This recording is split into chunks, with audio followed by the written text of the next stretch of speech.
Production funding for Behind the Headlines is made possible in part by the WKNO Production Fund, the WKNO Endowment Fund, and by viewers like you. Thank you. District Attorney Steve Mulroy, tonight on Behind the Headlines.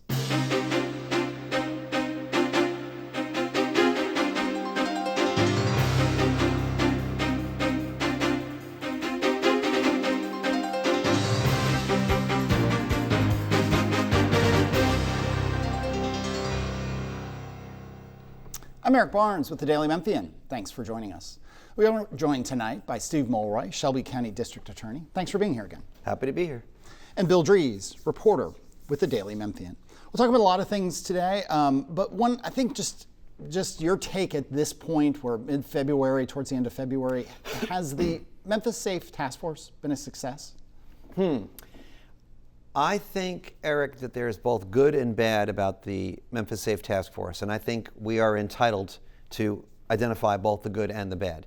So, on the one hand, I don't think the National Guard has been much help at all. I think it's been a waste of money. On the other hand, trained civilian federal law enforcement agents have been helping us reduce our backlog of outstanding warrants, which is very good. On the other hand, all the feds have been doing is helping us on the front end with arrests. They haven't been helping us on the back end, which means that we've got overwhelmed clerk's offices and an already overcrowded jail being even more ridiculously overcrowded. Love to see some federal help on the back end as well. Tennessee Highway Patrol, again, good and bad. To the extent that they are enforcing speeding laws and doing ticketing for moving violations that have a direct effect on public safety, I think that's great. Blanketing low-income neighborhoods with non-public safety-related tickets like equipment violations, seatbelt violations, and taillights being out and expired tags, I think that's less helpful. But I think most of all, the most toxic thing has been ICE. Arresting law-abiding, tax-paying people who have lived in our communities for decades peacefully, tearing them apart from their families, that's not making Memphis safer. I think it's making Memphis less safe. I think Mayor Young is correct to say that Memphis doesn't have an immigration problem, it has a crime problem. And yet about 20% of the arrests coming from the federal task force are immigration related. And for the most part, the only charge is not lawfully present in the United States. These are not people who have other serious criminal charges. They're not, as the Trump administration says, the worst of the worst. And so I think, there's a mixture of good and bad. I think the already downward trend in crime that we had seen well before the federal task force came has accelerated thanks to the federal task force, and we should be grateful for that. But I think at the end of the day, Eric, there's an opportunity cost question that needs to be asked here. I think they said it was $19 million a month. Was that just for the Guard or for everybody? It's probably more when you include everybody. If you had tens of millions of dollars a month to spend for 6 to 8 months to decrease crime in Memphis, would this be the best way to spend that money? I think there probably would be better ways. Let's talk about ICE for a second. Are any of the ICE immigration-related arrests going through your office, or are they all federal? No, they're all go federal. So do you have numbers? I mean, this has been one of the things that I think that's frustrating for not just us in the news, I think for the public, because the data has been so hard to get to. Yes. How many people, give or take, have been picked up, deported, detained, put in a detention center? Do you have any insight on that? Yeah, I mean, we don't have a lot of data about what happens after it goes federal, but we have data about the initial arrests, okay? And like I said, I think about 1 in 5 of the federal task force arrests are immigration related. And among that universe, the overwhelming majority, the only charge is not lawfully present in the United States. So these are not people that have other criminal charges pending. Now, what happens after that, we know less because it goes federal, and that's what... Some people are detained, some are deported, some are released. That's right. And it's not, okay. But you don't know, which I'm not faulting you for that. It's just it's been this frustration. One more thing, and I'll go to Bill on... You said help on the backlog or help on the back end from the federal. What shape or form would that take? Well, extra funding for extra personnel for the clerk's office to help process the cases, or for people to adjudicate some of these, traffic offenses, but also help out with the jail. The jail was already overcrowded. Now it's, severely so. Yeah. We need help there too. We'll talk more about that, but Bill. Is there a state component? I mean, could the state help with that as well? Absolutely, yeah. We need help either from the federal or the state or both on the back end, and when we'd welcome it. You know, I mean, in terms of the state resources, Bill, you know, the state talked about backlogs in our justice system and then took one of our 10 criminal judges away. The state talks about low clearance rates in Memphis, which, you know, is definitely an issue, but really hasn't helped much with the local crime lab. I mean, there are things that the state government already could have been doing, but, you know, help on the back end, as I've put it, is probably one of them. At this point, everybody locally seems to be talking about life after the task force. What does that look like? And is it digging out from this? Is it what? Digging out from this. Yeah. So dealing with the, you know, extra caseload is going to take some time. I wouldn't mind seeing. I would like, you know, the National Guard to go. I'd like ICE to go. I wouldn't mind seeing a rump residue of federal law enforcement agents, maybe 15%, to remain behind on maybe on a longer term basis to help us. I would welcome that kind of assistance. But for us, it's just going to be, you know, processing the many thousands of cases that we've had since the federal task force arrived. And that's going to take many months. Is it also possible that you don't see a dramatic drop in cases, but you see this kind of continuing at this ramped up level? A drop in, are you talking about arrests? Maybe? Yeah. I mean, I think that there will be a drop in arrests after the federal task force goes, for the simple reason that there'll be fewer people around to make arrests. I'm hoping, knock wood, that, you know, the downward trends in crime that we've seen for the last 7 quarters will continue. You know, other than that, I'm not sure what to expect. We had Jerry Green, the interim public defender, on the program last week. And let me ask you a question I asked her. So crime is down, has been for about 2 years. The jail is full. Is that how this is supposed to work? I think too many of the people that are in the jail right now probably don't need to be in the jail. You know, if there isn't a significant criminal history suggesting that they are a risk of reoffending while they're out, and most people don't reoffend while they're out on bail, or if there isn't a risk of failures to appear in court that suggests that they are a risk of flight, or not going to show up for their court, then we probably shouldn't be crowding the jails with them, and we probably shouldn't be spending the money on keeping them housed. I mean, that's what the law says, that's what the Constitution says. I think we probably have erred too much on the side of keeping people in there. Some of them are there just because they can't afford their cash bail.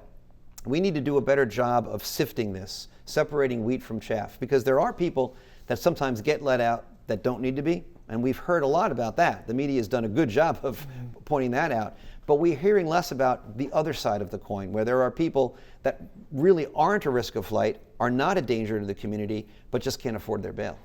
The other thing in terms of perception that I see is that before this started, we would have like a rough weekend, I'll call it, where you would have some shootings, several of them, 2 or 3 maybe. And there would be a big reaction, like we've got to do something about that.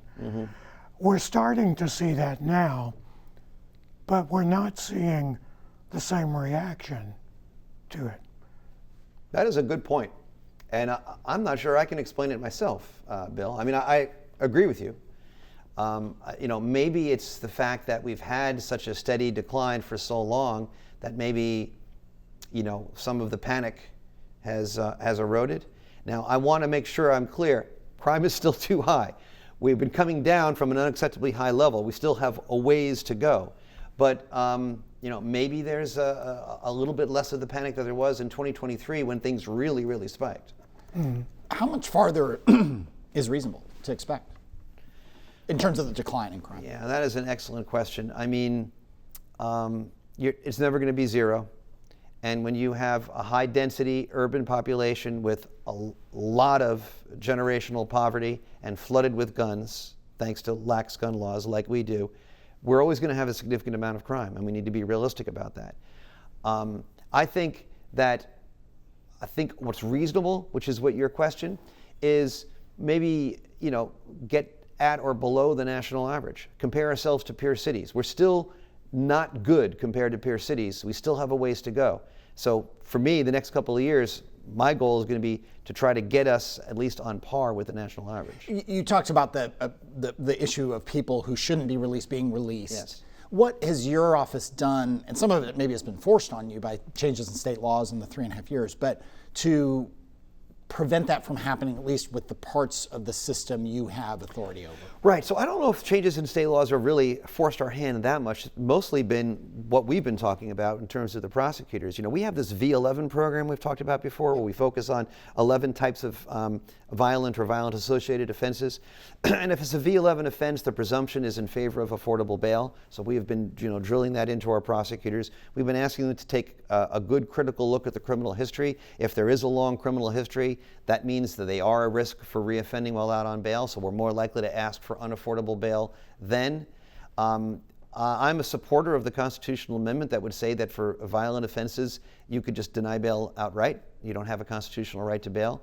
I'm in favor of all those things. And that constitutional amendment is on the ballot next, November. And November. Then would take, if it passed, would take what, a year or two? You're the law professor. How long will it take? What other steps are there that we Well, I think once this passed, it could become effective starting the next year. And Bill is saying, okay. Yes. Sorry, just to clarify what's on the ballot. But yes. So Brent Taylor, State Senator Brent Taylor, who's been, a constant critic of yours. And I've heard of him. Yeah, you've heard of him. Mm-hmm. He has filed a bill. The legislature's in session, and Brent Taylor was on the show, talked a little bit about this, a lot about schools. You can get that at WKNO.org or YouTube or the Daily Memphian. That was a couple weeks ago. He and John Gillespie on the House side filed a bill requiring your office to report on certain actions tied to felony cases originating from 2 federal initiatives, the Memphis Safe Task Force and then Operation Viper, which was a partnership with federal resources in the spring. And that, like anytime you enter into a plea agreement, lower the charge defense, or if the Attorney General or the District Attorney's Office dismisses or declines to prosecute, they want to know. They want that to be transparent. Yeah.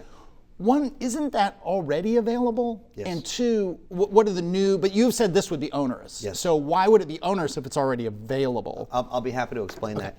To call this bill a solution in search of a problem would be giving it too much credit. It's actually going to make things worse, okay? It is duplicative, it is unnecessary, but it is also burdensome, and here's why. The legislature already passed a law that applies to all 32 DAs, doesn't single me out, which is probably unconstitutional, requiring all of this case disposition data to be reported on a regular basis. So that's already happening. What he wants me to do is to go in and disaggregate and tease out separately just those cases that come from either Operation Viper or the Memphis Safe Task Force, and then report just those out to 6 different government agencies every 24 hours whenever we settle a case. Right? Now that is going to require me to take staff time away from other things that are actually going to help make Memphis and Shelby County safer, and do this just so that he has more things to tweet about. It is burdensome. And one other thing, Eric and Bill, is kind of insulting to local law enforcement, because it suggests that we need to treat the federal cases, the ones that come from the federal task force, any different. I tell my prosecutors, it doesn't matter. We've got lots of cases coming independently of the federal task force from local law enforcement. Treat them all the same. An ag burglary is an ag burglary. A theft of property over $1,000 is a theft of property over $1,000. And so this idea that they have to get special treatment, I think, is somewhat insulting. Yeah, Bill. While we're on the legislature, there's also been talk of another proposal that would divide Shelby County in terms of being a judicial district. Right now, we're a judicial district that is the entire county. Your thoughts on that? I think, again, it is unnecessary and will probably be extremely expensive. You'd have to, create whole new court system, whole new DA's office, et cetera, et cetera. I don't think that's necessary. It kind of makes sense. We have interactions with county government all the time, and so to have the county and the judicial district be coextensive, it's common throughout Tennessee. I think there's no reason to do this, and I think it would be incredibly expensive. do all of the state's major cities have a single judicial district? Yes. Hamilton County, Chattanooga, Knoxville, Knox County, Nashville, Davidson, it's all the same. Okay. Yeah. The district attorney's conference statewide is very active in Nashville. Sure. What has been your experience when you go to Nashville and talk with legislators at large?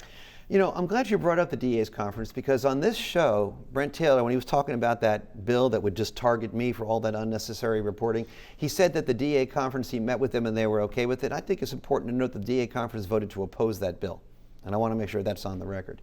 I have a good relationship with the DA conference, and for the most part, friendly relations with the state legislature. I'm not saying that I'm the favorite DA of the Tennessee General Assembly by any stretch of the imagination.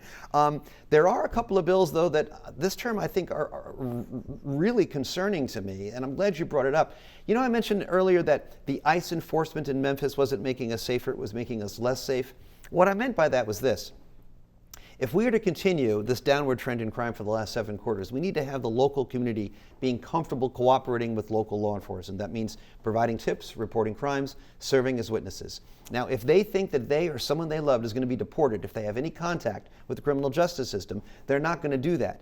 We've already heard anecdotally that that's starting to be the dynamic, because the Latino community, the immigrant community, or those that love them are terrified right now. And they're not picking up the phone, they're not contacting, they're not showing up to court to be witnesses. There is a bill right now that is pending that would say that every local law enforcement agency has to sign up with one of these formal 287G agreements with ICE. I think that is profoundly misguided. How can that be required, though? How can you require someone to enter into an agreement that is elective, if you will? Yeah, so the state government purports to have the power to require local law enforcement agencies to do this. Now, I think to the extent that we're talking about police chiefs, there's probably no problem with that. Legal problem with it. I have a lot of policy problems with it. I think you're suggesting if someone is an elected sheriff, would the state have the power to require an elected sheriff to do that? I don't know, it's a good question. I hope you're right. I hope they can't, because I don't want them to do it.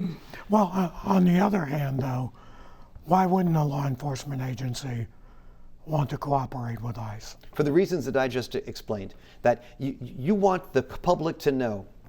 Feel free to call local law enforcement about the crime we care about, carjackings and robberies and domestic assault and theft and things like that, without fear that we're going to turn you over to ICE, or that will either you or someone you're related to or close to is undocumented, and somehow that'll come up and then you'll end up having someone you love be deported.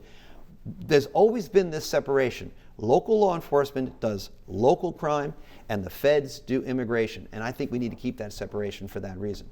Do you have an opinion, a take on why the response among the community, the ICE intervention here has been so different than Minneapolis? And it's been different really in some ways in every city where they've done an intervention, and right. Minneapolis and Chicago to some degree. Was it that we didn't have the protesters who cared as much? Was it the people with the whistles? Was it just the sheer level of DHS and ICE officers that went into Minneapolis, or something else? I think it's two things. One is we had a governor and a mayor who welcomed the feds in. Right now, I know you can go on about Mayor Young, to what extent he welcomed, to what extent he acquiesced, whatever, but you didn't have the kind of opposition that you had in Minneapolis and Minnesota and some of these other blue states and blue cities. Second, I think you are right. I think the level of ICE involvement has been much greater. In Minneapolis, in some of those cities like Minneapolis and Chicago and LA, it was an immigration action. Yeah. This is a crime action that has a significant immigration component. Circling back to the jail, you don't have any, I know you don't, the sheriff runs the jail, right? But do you have any legal authority or relationship with what's happening in the jail. You and many others have talked about the conditions in the jail, the problem of it.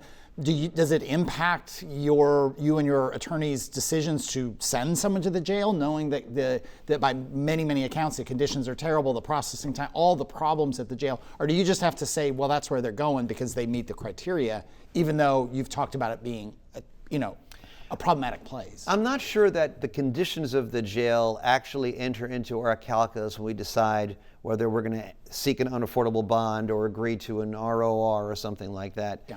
I do think that since the feds have been here and we've had such a big problem with jail overcrowding, because of overcrowding itself, I have told my prosecutors to take a second look at some of these marginal cases and see, do we really need to push for that person to stay in the jail? One more for me. With the legislature in session, you've made saying you mentioned it here, faster, a crime lab in Memphis, or more of those DNA testing resources and so on. Do you see the legislature moving in a good direction, if not a full crime lab, more resources that you and many others in Memphis and the criminal justice system have asked? I don't know much about that happening at the state level. I know there's been some extra funding that has gone to TBI to do some of this stuff, but to help us locally, I'm not as aware of that. I am grateful, though, that the Shelby County Commission authorized $1.5 million in recurring annual funds, which I think might go up in greater years for a local crime lab effort, and I've been working with Mayor Harris on that. Yeah, Bill. We also have a new appointed Shelby County medical examiner. Does that help with this as well? Oh, absolutely. Yeah, and we have to work with them in autopsies and things like that. You talked about a separation of federal and local when it comes to immigration enforcement, and that's come into play when Mayor Young has talked about his decision, his strategy on this. Do you think he had a choice in this? He did not have a choice in terms of the actual facts on the ground as to what the federal task force was going to do. The only choice he had was in messaging, right? To what extent, both privately and publicly, he would communicate varying levels of enthusiasm about it. That's really the only choice he had. Right? And so you see the contrast in between the way Mayor Harris messaged and the way Mayor Young messaged. And I think people, can disagree about which is the better approach. If he had resisted it more, he's resisted the characterization that he loves this, that he enjoys this. Right. But given the environment in state government, could it have been worse in terms of the state saying, we're just going to take over?